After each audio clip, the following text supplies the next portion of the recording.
折颜上神，折颜上神，折颜上神，此次学熟的夫子留了洪荒众神考的课业，回去还要交功课的。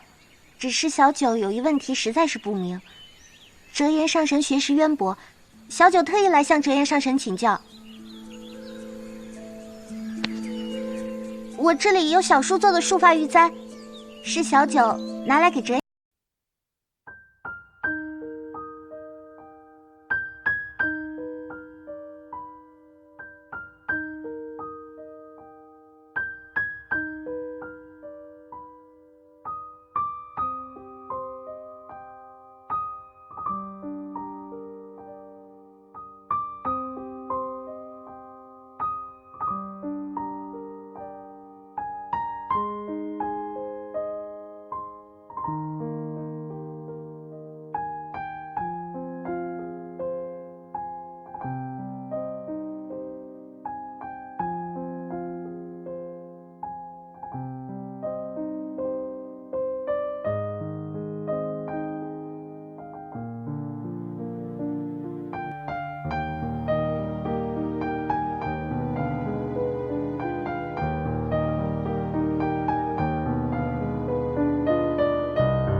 是清静无为的东华，果然是无欲无求的帝君，果然是史册传闻中那个最傲岸、耿介、冷漠、有神仙味的东华帝君。你呢，就照我说的写，保证你拿高分。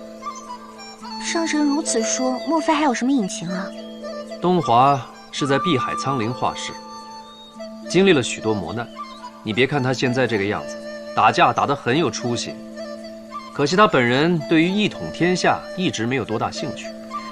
碧海之外各族在那儿打来打去，一些无缘参与大战又不愿意安生的小怪惹到他头上，他就把他们一一收拾了。这些小怪等级虽低，头上也是有人罩着的。那些罩着他们的魔头觉得面子被服了，就来找东华的晦气。小魔头上面有中魔头，中魔头上面有大魔头，东华就一路把他们都收拾了。蓦然回首的时候，四海八荒最大的魔头已经收拾成小弟了。哎，别看他常年一副冰块脸，他呀，很讨女孩子欢心的。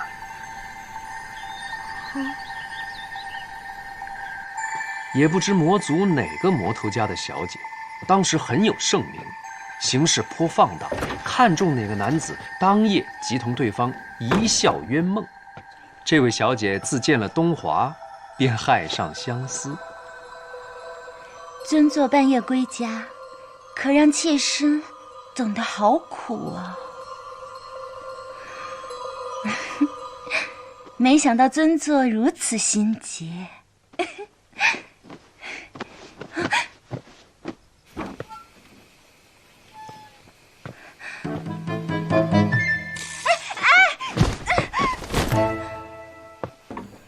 丢出去了啊！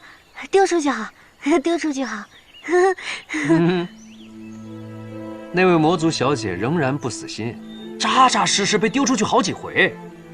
这件事儿啊，慢慢传开了，许多魔族女子便觉得，虽然注定要被东华丢出去，但听说他都是温文尔雅地把女孩子从床上抱起来，轻轻抱到门口，再温柔地给丢出去。既然这样，能在他怀里躺上一时片刻，也是一件非常快意的享受。能够被帝君抱在怀里，那该是什么样的感受啊？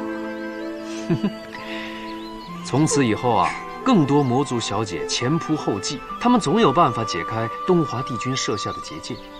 东华就懒得再设结界了，在每夜入睡前，把美女从他房里丢出去，当做一种修行。就这么过了几年，有一天，帝君，你就收下我做徒弟，让我跟在你身边吧。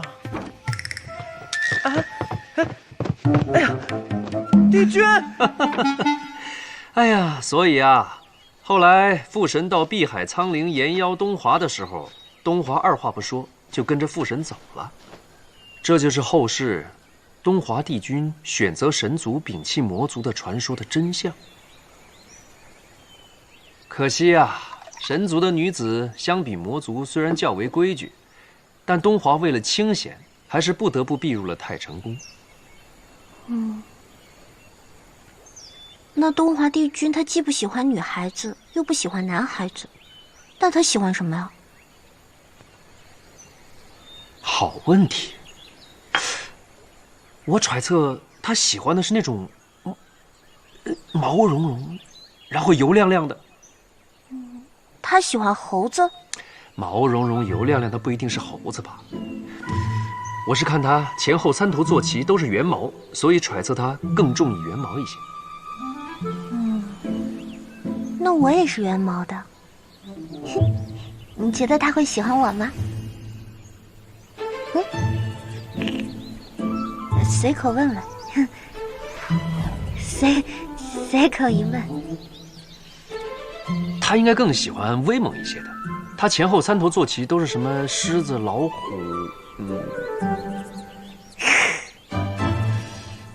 我威不威猛啊？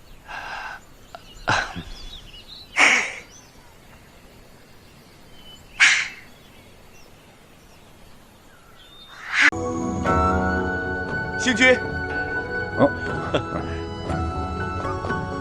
最近魔族蠢蠢欲动，竟还敢与东华帝君起了冲突，这事你听说了吗？星儿有连宋殿下及时赶到，这才避免了一场祸事啊。据说，星君可知，此番帝君去往禁地，乃是为了一名女子。确实是。哦，竟有此事？是啊。我也听说了。据说是帝君对此女子一见倾心，二见许心，才不惜与魔族一战，也要维护她。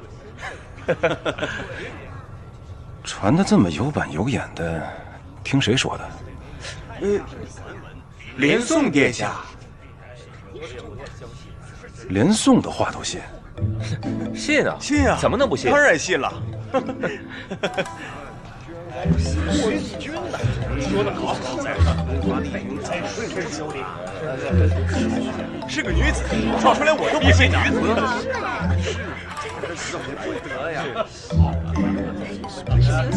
神仙呐！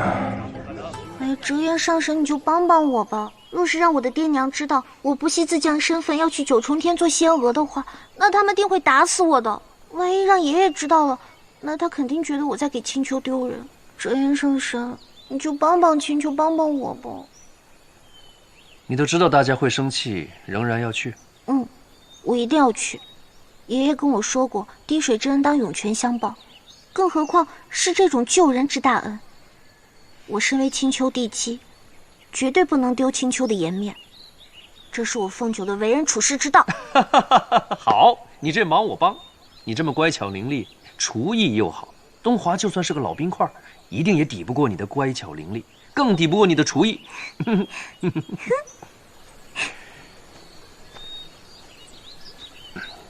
你就放心的去吧，我跟你小叔啊，做你的后盾。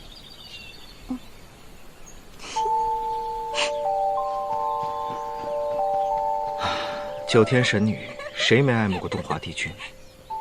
帝君人冷心冷，你说小九此去是福是祸？是福是祸，是祸躲不过，你我就无需如此操心了。哎，这不是我让小九带给我二哥的簪子吗？怎么会在你这儿？嘿，我做的发簪几乎都被你给收了。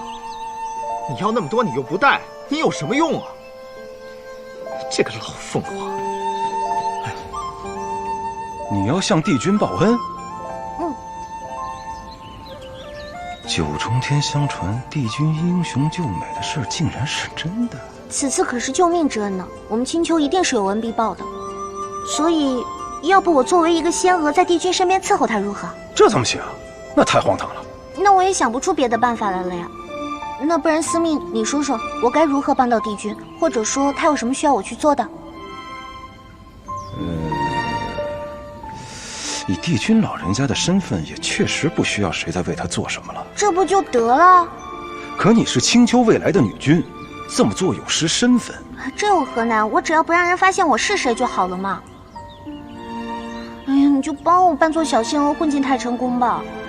再说折颜上神他都答应我了，你看，我额间的凤羽花都被他隐去了。我怎么觉着你是早就安排妥当，就等着诓我入局了呢？哎呀，那你到底是帮不帮我嘛？就连折颜上神都帮我了，你还是不是我的好朋友？是好朋友你就别这么逼我。哎呦，好司命，你就帮帮我吧，你只要让我扮作小仙娥进入太晨宫便好了。如果说就连你这个掌管人世命运的司命星君都不帮我，那谁还会帮我这只可怜弱小又无助的小狐狸？